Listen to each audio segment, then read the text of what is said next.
The Real FM 103.6.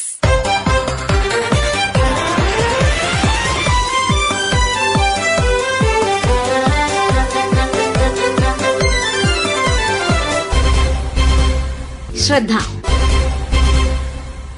വയോധികരങ്ങനെ വീട്ടിൽ അടഞ്ഞുകൂടിയിരിക്കാതെ സ്മാർട്ടായിട്ട് ഇറങ്ങി നമുക്ക് നമ്മുടെ മക്കൾക്കും അതുപോലെ സമൂഹത്തിനും നമ്മളെ കണ്ടൊരു മാതൃകാപരമായിട്ട് മറ്റുള്ളവർ കാണട്ടെ. ഇത് മാവൂർ സ്വദേശിനി ഫാത്തിമ ബീവി. പ്രായം തളർത്താത്ത ആത്മവിശ്വാസവുമായി 81 വയസ്സിലും കൃഷിയും സാമൂഹ്യ പ്രവർത്തനങ്ങളുമായി കർമ്മനിരത. പ്രായത്തിനനുസരിച്ച് ശരീരവും മനസ്സും ഒരുപോലെ തളരുന്നവരുണ്ട്. എന്നാൽ കർമ്മനിരതമായ മനസ്സും ശക്തി തുടിക്കുന്ന ശരീരവുമായി ജീവിക്കുന്ന വയോജനങ്ങളെയും നമുക്ക് കാണാൻ കഴിയും. പ്രായം ഇവിടെ ഒരു സംഖ്യ മാത്രമാണ്. വാർദ്ധക്യത്തിൽ തങ്ങളുടെ സന്തോഷങ്ങളും പ്രശ്നങ്ങളുമൊക്കെ ആരോടും പങ്കുവെക്കാനില്ലാതെ ബുദ്ധിമുട്ടുന്നവരും ഏകാന്തത അനുഭവിക്കുന്നവരുമായി ഒരുപാട് പേരുണ്ട് നമ്മുടെ സമൂഹത്തിൽ. അങ്ങനെയുള്ളവർക്ക് ആശ്വാസമാവുകയാണ് വയോജന കൂട്ടായ്മകൾ. ശാസ്ത്രജ്ഞർ പോലും അതുപോലെ ബഹിരാകാശത്ത് പോകുന്നവർ പോലും പ്രായം നോക്കാതാണ് അവരൊക്കെയാണ് ഇപ്പോഴും മുൻനിരയിൽ അവിടെ നിൽക്കുന്നത്. അതെടുത്ത് നോക്കുമ്പോൾ നമ്മുടെ കേരളത്തിൽ പ്രായമായി റിട്ടേൺ കഴിഞ്ഞു കഴിഞ്ഞാൽ അന്ന് റിട്ടേൺ കഴിയുമ്പോൾ തന്നെ അവരൊരു പുതപ്പ് നമുക്ക് തരും. പക്ഷെ ഞാൻ അത് നിരസിച്ച ഒരാളാണ്. ഇത് പുതച്ചാലും ഞാൻ അതിൻ്റെ ഉള്ളിൽ കിടക്കത്തില്ല, നിങ്ങൾ എന്നെ വെറുതെ പൊതിച്ച് ഒരു നിലവിളക്കം തന്ന് വീട്ടിൽ പോയി ഇരിക്കാനല്ല. ആ നിലവിളക്ക് എങ്ങനെ തെളിയിക്കുന്നോ അതേപോലെ നമ്മൾ പൊതുജനങ്ങൾക്കും നമ്മുടെ വീട്ടിനും വേണ്ടിയിട്ട് നമ്മൾ നല്ല രീതിക്ക് മുന്നോട്ട് പോകണം. നമ്മൾ അവസരമായി അല്ലേ 58 വയസ്സാകുമ്പം സർക്കാർ നമ്മളെ പറഞ്ഞേക്കും. മക്കളെ നോക്കി അവരെ വീട്ടുകാര്യങ്ങളും നോക്കി ഒതുങ്ങി കൂടിയിരിക്കുന്ന ഒരു ഇതിലേക്കാണ് പോകുന്നത്. അതല്ല വേണ്ടത്. അവരുടെ മനസ്സ് എപ്പോഴും സന്തോഷമാണ് വേണ്ടത്. കാരണം ഒരനുഭവസ്ഥ എന്ന നിലയിൽ ഞാൻ പറയുകയാണ്. കാരണം ഞാൻ പ്രായം എനിക്കൊരു പ്രശ്നമല്ല, ഇപ്പോഴും അങ്ങനെ തന്നെ.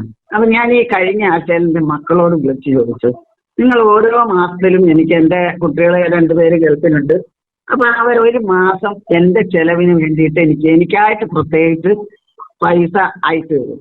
അതെന്ത് വെച്ചാൽ ഞാൻ എന്തും ചെയ്തോട്ടെ, വീട്ടു ചെലവിനല്ലാത്തതിൽ ഉപരിയാണ് എനിക്കത് തന്നെ. ഞാനൊരു സ്ഥാപനം ഇവിടെ തുടങ്ങിയിട്ടുണ്ട്. അപ്പൊ കുറച്ച് പൈസ ചെലവാക്കി എൻ്റെ മനസ്സിലുള്ള ഒരു ആശയം വെച്ച് മുന്നോട്ട് വരാൻ വേണ്ടിയിട്ടാണ് 2 സ്ഥാപനം എടുത്ത് 6000 രൂപയാണ് അതിന് വാടക കൊടുത്തിട്ട് ഞാൻ അതവിടെ ആ സ്ഥാപനം കൊണ്ടുവരാൻ വേണ്ടിയിട്ട് എടുത്തപ്പോൾ കുറച്ച് പൈസ എനിക്ക് ചെലവുണ്ട്. നമ്മൾ ഒരു പ്രസ്ഥാനം തുടങ്ങുമ്പം വയസ്സ് പ്രശ്നമല്ല, എന്നാലും നമ്മളൊരു സംരംഭം തുടങ്ങുമ്പം അത് പ്രായം കുറഞ്ഞവർക്കായാലും കൂടിയവർക്കായാലും ഒരു നേരായ കൂട്ടിൽ വരുമ്പോഴത്തേന് കുറെ ബുദ്ധിമുട്ടുകൾ കുറെ കാണുമ്പോൾ നമ്മൾ കടക്കേണ്ടി വരും. അത് പ്രായത്തിന്റെ പ്രശ്നമല്ല, അത് നമ്മുടെ ഈ നാടിന്റെ ഇന്നത്തെ നിയമങ്ങൾ അങ്ങനെയാണ്. അതിന്റെ ഒരു മാതൃക കാണിച്ചു കൊടുക്കണം. ഞാൻ എൻ്റെ വീട്ടിലിരുന്നാലും 2000-4000 രൂപ വരുമാനം വാങ്ങിച്ചുകൊണ്ടിരുന്ന ഞാനായിരുന്നു. ഇപ്പൊ ആ വീഡിയോ എടുത്ത് അവിടെ പോയി അതെന്തായാലും ഒരു സ്ഥാപനം ഉയർത്തി കണ്ടു. അതിന് ശേഷമേ ഞാൻ വിശ്രമിച്ചോളൂ. പരസ്പരമുള്ള പങ്കിടലുകൾ, ചർച്ചകൾ, കലാപരിപാടികൾ തുടങ്ങി മാനസികവും സർഗാത്മകവുമായ ഇടപെടലുകൾ മാത്രമല്ല, യോഗ, രോഗപരിചരണം തുടങ്ങി പ്രായമേറിയവരുടെ ശാരീരിക പ്രശ്നങ്ങളെ മനസ്സിലാക്കുവാനും പരിഹരിക്കുന്നതിനുമുള്ള പ്രവർത്തനങ്ങളും ഇത്തരം കൂട്ടായ്മകളിലൂടെ സാധ്യമാകുന്നുണ്ട്. കണ്ണൂർ ജില്ലാ സാമൂഹ്യനീതി വകുപ്പ് ഓഫീസർ പി ബിജു ശ്രദ്ധയോട്. മുതിർന്ന പൗരന്മാര് തങ്ങളുടെ സജീവമായ യൗവനം സമൂഹത്തിന് തണലായി നൽകിയവരാണ്. ജീവിത സായന്തനത്തില് അവരുടെ ശാരീരിക മാനസിക ക്ഷമതയിൽ കാര്യമായി ക്ഷീണം സംഭവിക്കുന്ന ഒരു കാലമാണ്. അവർക്ക് തണലേകാൻ യുവജനങ്ങൾക്കും അതുപോലെ തന്നെ സർക്കാരിനും പൊതുജനങ്ങൾക്കും എല്ലാം ഉത്തരവാദിത്വമുണ്ട്. ഈ സമയത്ത് അവരുടെ കൂട്ടായ്മകൾ ഉണ്ടാവുന്നത് വളരെയധികം ഗുണപ്രദമാണെന്ന് കണ്ടിട്ടുണ്ട്. അതായത് പ്രായമായ ആളുകളുടെ ഏറ്റവും വലിയ പ്രയാസം എന്ന് പറയുന്നത് സംസാരിക്കാൻ ആരും കൂടെ ഇല്ല എന്നുള്ളതാണ്. അവരെ കേൾക്കാനും ആളുകൾ ഇല്ലാതാകുന്നു. ഈ ഒറ്റപ്പെടല് അവർക്ക് ധാരാളം മാനസിക വൈകാരികമായ പ്രശ്നങ്ങൾ ഉണ്ടാക്കുന്നുണ്ട്. ഇത്തരം പ്രശ്നങ്ങളെ മറികടക്കാൻ വയോജന കൂട്ടായ്മകൾക്ക് സാധിക്കും. അതിനു വേണ്ടിയിട്ട് ഔദ്യോഗികമായ സംഘടനകൾ വയോജനങ്ങൾക്ക് വേണ്ടിയുണ്ട്. അതോടൊപ്പം തദ്ദേശ സ്ഥാപനങ്ങളുടെ പരിധിയിൽ അവർക്ക് പകൽ പരിപാലന കേന്ദ്രങ്ങളുണ്ട്. സാമൂഹ്യനീതി വകുപ്പ് ഇത്തരം പകൽ പരിപാലന കേന്ദ്രങ്ങൾക്ക് കൂടുതൽ അധിക സൗകര്യങ്ങൾ നൽകിയിട്ട് സായംപ്രഭ ഹോമുകളാക്കി അവയെ പരിവർത്തനം ചെയ്തിട്ടുണ്ട്. അത്തരം സായംപ്രഭ ഹോമുകളിൽ വരുന്ന പ്രായമായ മുതിർന്ന പൗരന്മാർ അവരുടെ യോഗ, ദിനചര്യകള്, ആരോഗ്യകരമായ ജീവിതശൈലി, അങ്ങനെ അവരുടെ എല്ലാ കാര്യങ്ങളിലും കെയർ ഗിവർമാരുടെ ഒരു ശ്രദ്ധ അവർക്ക് കിട്ടുന്നുണ്ട്. അത്തരം ശ്രദ്ധ വഴി അവർക്ക് പരസ്പരം ഒത്തുചേരാനും അവരുടെ സന്തോഷം വർദ്ധിപ്പിക്കാനും സാധിക്കുന്നുണ്ട്. വളരെയധികം അസുഖങ്ങൾ ബാധിച്ച അവരുടെ അവസ്ഥ കുറവുള്ളതായിട്ട് കാണുന്നുണ്ട്. ആയുർദൈർഘ്യത്തിൽ വർധനവ് കാണുന്നുണ്ട്. ഇത്തരം കാര്യങ്ങൾ നേരിട്ട് കാണുന്നതിനു വേണ്ടി തൊട്ടടുത്ത സായംപ്രഭ ഹോമുകൾ സന്ദർശിക്കാം. എല്ലാവർക്കും വയോജനങ്ങൾക്ക് സൗഹൃദപരമായിട്ടുള്ള ഒരു അന്തരീക്ഷം ഉണ്ടാക്കുക എന്ന ചുമതലയുണ്ട്. നമുക്കെല്ലാവർക്കും വയോജന സൗഹൃദ കേരളം കെട്ടിപ്പടുക്കാൻ വയോജന സൗഹൃദ അന്തരീക്ഷം നമുക്കുണ്ടാക്കേണ്ടതുണ്ട്. ജീവിതത്തോടുള്ള പോസിറ്റീവ് സമീപനമാണ് പലപ്പോഴും പ്രായത്തെ മറികടക്കാൻ വയോജനങ്ങളെ പ്രാപ്തരാക്കുന്നത്. ഒന്നിച്ചുള്ള യാത്രകളും സർഗാത്മക പ്രവർത്തനങ്ങളും സംവാദങ്ങളുമൊക്കെ വയോജനങ്ങൾക്ക് കൂടുതൽ സംതൃപ്തവും ഊർജ്ജസ്വലവുമായ ജീവിതം പ്രദാനം ചെയ്യുന്നുണ്ട്. കായണ്ണ അമ്പാഴപ്പാറ ജ്വാല ഗ്രന്ഥാലയം എക്സിക്യൂട്ടീവ് അംഗവും അധ്യാപകനുമായ ലിതേഷ് കരുണാകരൻ. കോഴിക്കോട് ജില്ലയിലെ കായണ്ണ ഗ്രാമപഞ്ചായത്തിൽ ഏറ്റവും മലയോര ഗ്രാമപ്രദേശമായ അമ്പാഴപ്പാറയിലെ ജ്വാല ഗ്രന്ഥാലയം വയോജനങ്ങൾക്ക് വേണ്ടി ഒരു സമിതി രൂപീകരിച്ചു. തുടക്കത്തിൽ വയോജനങ്ങളായ ആളുകൾ ഈ ഗ്രന്ഥശാലയ്ക്ക് അടുക്കാൻ അല്പം മടി കാണിച്ചിരുന്നു. അതിന് കാരണം ഞങ്ങൾ മനസ്സിലാക്കിയത് പൊതുവെ ഞങ്ങൾ ഒരു 60 വയസ്സ് കഴിഞ്ഞാൽ രോഗികളാണെന്ന് സ്വയം മുദ്രകുത്തുന്നു, മാറി നിൽക്കുന്നു എന്നുള്ളതാണ്. അങ്ങനെ അവർ അടുപ്പിക്കാൻ വേണ്ടി ഞങ്ങൾ മെഡിക്കൽ ക്യാമ്പുകൾ നടത്തി. പതുക്കെ അവര് വായനശാലയായിട്ട് അടുത്തു വന്നു. പിന്നെ കഴിഞ്ഞ ദിവസം ഞങ്ങൾ ഒരു യാത്ര നടത്തി. കാപ്പാട് ബീച്ച്, അകലാപ്പുഴ ബോട്ട് യാത്ര, കൊയിലാണ്ടി ഹാർബർ, അങ്ങനെയൊക്കെ കണക്ട് ചെയ്ത ഒരു ചെറിയ യാത്ര, ഒരു ദിവസം നീണ്ടു നിൽക്കുന്ന യാത്ര. ആ യാത്രയിൽ തുടക്കത്തിൽ തന്നെ യാത്രയോട് ചേരാൻ ശേഷം മടിച്ചു നിന്നൊരവസ്ഥ ഉണ്ടായിരുന്നു. പിന്നെ അവിടെ അതിലുള്ള ചെറിയ കുട്ടികളൊക്കെ പാട്ടുപാടി തുടങ്ങിയപ്പോൾ അവരുടെ മുട്ടുവേദനയോ ഊരവേദനയോ ഒക്കെ മാറ്റിവെച്ച് ബസ്സിൽ തന്നെ അവര് പാട്ടിനൊപ്പം നൃത്തം ചെയ്യാനും പാട്ടുകൾ പാടി ആസ്വദിക്കാനൊക്കെ തയ്യാറായി എന്നുള്ള സത്യം. ആ യാത്രയെ എന്നെ അത്ഭുതപ്പെടുത്തിയ മറ്റൊരു കാര്യമാണ്, അതിന്റെ അകത്ത് കുറച്ച് പേര് സ്ഥിരം സ്മോക്കിംഗ് ചെയ്യുന്ന ആൾക്കാരുണ്ടായിരുന്നു, ചെയിൻ സ്മോക്കിംഗ്. പക്ഷേ അന്നത്തെ ദിവസം അവര് ഈ സിഗരറ്റൊക്കെ കരുതി വന്നിട്ടുണ്ടെങ്കിലും ഒരു പുക പോലും എടുക്കാൻ തയ്യാറായില്ല എന്ന് മാത്രമല്ല, അത് നമ്മളോട് പറയുകയും ചെയ്തു. എനിക്ക് തോന്നുന്നു പറഞ്ഞാൽ ഇത്തരം സാഹചര്യങ്ങൾ കിട്ടാത്തത് കൊണ്ടായിരിക്കാം ഒരുപക്ഷെ ഇവര് ഇങ്ങനെ സിഗരറ്റിന്റെ പുറകെയൊക്കെ പോയിട്ട് സമയം ചെലവഴിക്കുന്നതാണ്. അപ്പൊ വയോജനങ്ങൾക്ക് വേണ്ടിയുള്ള ഇത്തരം കൂട്ടായ്മകൾ നല്ല ഊർജ്ജത്തിലേക്ക് നയിക്കുന്ന എനിക്ക് തോന്നുന്നത്. ജ്വാല ഗ്രന്ഥാലയത്തിന്റെ ആഭിമുഖ്യത്തിൽ നമ്മൾ Kayanna higher secondary school NSS വളണ്ടിയർമാരെ കൂട്ടിക്കൊണ്ടൊരു പ്രോഗ്രാം നടത്തിയിരുന്നു. അതായത് തലമുറകൾ തമ്മിലുള്ള സംവാദം. അതിൽ കൃത്യമായിട്ട് അവർ ജീവിച്ചിരുന്ന കുട്ടിക്കാലത്തെ പറ്റി ഇന്നത്തെ കുട്ടികളോട് അവർ കൃത്യമായ കാര്യങ്ങൾ പറയുമ്പോൾ ആ കുട്ടികൾക്ക് അത്ഭുതപ്പെടുകയാണ്. അന്ന് ഇങ്ങനെയൊക്കെ ആയിരുന്നോ ഇവർ ജീവിച്ചു വരുന്നത്?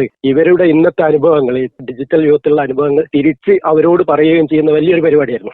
അതോടുകൂടി 60 വയസ്സ് കഴിഞ്ഞ ഇത്തരം ആളുകൾ കൂടുതൽ ഇപ്പോഴത്തെ കാലഘട്ടത്തെ പഠിക്കാനും സോഷ്യൽ മീഡിയ കൈകാര്യം ചെയ്യാനും കമ്പ്യൂട്ടർ കൈകാര്യം ചെയ്യാനൊക്കെ തയ്യാറായിട്ട് വരുന്നുണ്ട്. ക്ലാസ്സുകൾ, ഇത്തരം ക്യാമ്പുകൾ ചെയ്യാൻ വേണ്ടി ഒരുങ്ങുകയാണ്. ഞാൻ പറഞ്ഞു വന്നത് വയോജന കൂട്ടായ്മകൾ. വയോജനങ്ങൾ മാത്രം കൂട്ടായ്മയായിട്ടും അത് മാറാതെ ഇപ്പോഴത്തെ ചെറുപ്പക്കാരും കുട്ടികളും എല്ലാം കൂടിയിട്ട് അവരോടൊപ്പം സംവദിക്കുന്ന സാഹചര്യങ്ങൾ നമ്മളുടെ പഞ്ചായത്തുകളും അതുപോലെ തന്നെ ഗ്രന്ഥശാലകളൊക്കെ ഒരുക്കുകയാണെങ്കിൽ ഇവരുടെ ഈ മാനസിക പ്രയാസങ്ങളൊക്കെ മാറി നല്ലൊരു ജീവിതം വയസ്സുകാലത്ത് അവർക്ക് ജീവിക്കാനാവും എന്നാണ് എന്റെ ഒരു വിശ്വാസം. മുതിർന്ന പൗരന്മാരുടെ ആരോഗ്യ സംരക്ഷണവും സാമൂഹ്യ സുരക്ഷിതത്വവും ഉറപ്പുവരുത്തുക എന്നത് സമൂഹത്തിന്റെ ഉത്തരവാദിത്വമാണ്. അവരുടെ ജീവിത സാഹചര്യങ്ങളെ മെച്ചപ്പെടുത്തുന്നതിനാവശ്യമായ ഇടപെടലുകൾ കൂടിയേ തീരൂ. സീനിയർ സിറ്റിസൺസ് ഫോറം പേരാമ്പ്ര മേഖലാ കമ്മിറ്റി അംഗം നാരായണൻ തിരുവോത്ത്. പ്രായമായവർ കുടുംബത്തിൽ നിന്നും സമൂഹത്തിൽ നിന്നും ഒറ്റപ്പെട്ടുകൊണ്ടിരിക്കുന്ന പരിതാപകരമായ ഒരവസ്ഥയാണ് ഇന്ന് നാം കാണുന്നത്. പ്രത്യേകിച്ച് അണുകുടുംബങ്ങളുടെ ആവിർഭാവത്തോടുകൂടി പ്രായമായ മാതാപിതാക്കൾ വീടുകളിൽ ഒറ്റപ്പെട്ടു പോകുന്ന അവസ്ഥ നമ്മുടെ നാട്ടിൽ ഒരുപാട് കാണാം. പല വീടുകളിലും അഭ്യസ്ത വിദ്യരായ യുവാക്കൾ ജോലി തേടി വിദേശത്തും ബാംഗ്ലൂർ പോലെയുള്ള നഗരങ്ങളിലേക്കും കുടുംബസമേതം ചേക്കേറുന്നു. മാതാപിതാക്കൾ വീട്ടിൽ തനിച്ചാകുന്നു. തങ്ങളുടെ കുട്ടികളെ ശൈശവ കാലഘട്ടത്തിൽ നോക്കാനായി മാതാപിതാക്കളെ ചിലർ കൂടെ കൂട്ടിക്കൊണ്ടുപോയി എന്നിരിക്കും. ആവശ്യം കഴിഞ്ഞാൽ അവർ ഒരു അധികപ്പറ്റാവും. വയോജനങ്ങളുടെ ഈ അവസ്ഥ പരിഹരിക്കാൻ വേണ്ടി ധാരാളം വയോജന കൂട്ടായ്മകൾ നമ്മുടെ നാട്ടിലുണ്ട്. അതിലൊന്ന് സീനിയർ സിറ്റിസൺസ് ഫോറം. വയോജനങ്ങളെ അവരുടെ ഈ പ്രശ്നങ്ങൾക്ക് പരിഹാരം കാണാൻ സംഘടന ശ്രദ്ധിക്കുകയും ചെയ്യുന്നുണ്ട്. ഇടയ്ക്കിടയ്ക്ക് യോഗങ്ങൾ ചേരുകയും വയോജനങ്ങളെ പ്രശ്നങ്ങൾ മനസ്സിലാക്കുകയൊക്കെ ചെയ്യുന്നുണ്ട്. കൂടാതെ വീട് സന്ദർശിച്ച് കിടപ്പിലായ വയോജനങ്ങൾക്ക് വേണ്ട സഹായങ്ങളൊക്കെ ഈ സംഘടന ചെയ്യുന്നുണ്ട്. അവരുടെ കലാപരമായ കഴിവുകളുള്ള ആളുകൾക്ക് അത് പ്രകടിപ്പിക്കാൻ അവസരം ഉണ്ടാവുന്നത്.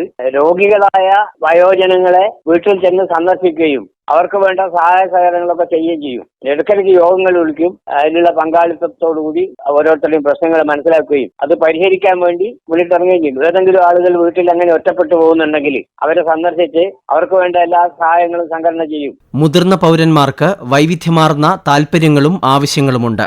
സാമൂഹ്യ പ്രവർത്തനങ്ങളിൽ മുതിർന്നവരുടെ പങ്കാളിത്തം ഒരു പരിധിവരെ സാമൂഹിക ഒറ്റപ്പെടൽ തടയുമെങ്കിലും അത്തരം അവസരങ്ങൾ എല്ലാവർക്കും ലഭിക്കാറില്ല. വയോജന കൂട്ടായ്മകൾ വഴിയുള്ള ഇത്തരം ഇടപെടലുകൾ ശ്ലാഘനീയമാണ്.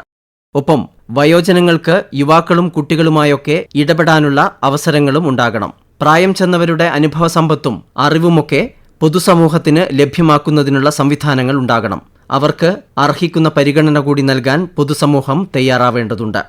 ശ്രദ്ധ ഇന്ന് ഇതുവരെ തയ്യാറാക്കി അവതരിപ്പിച്ചത് സുബീഷ് നടുവണ്ണൂർ. ആശയം നിർവഹണം സി കൃഷ്ണകുമാർ.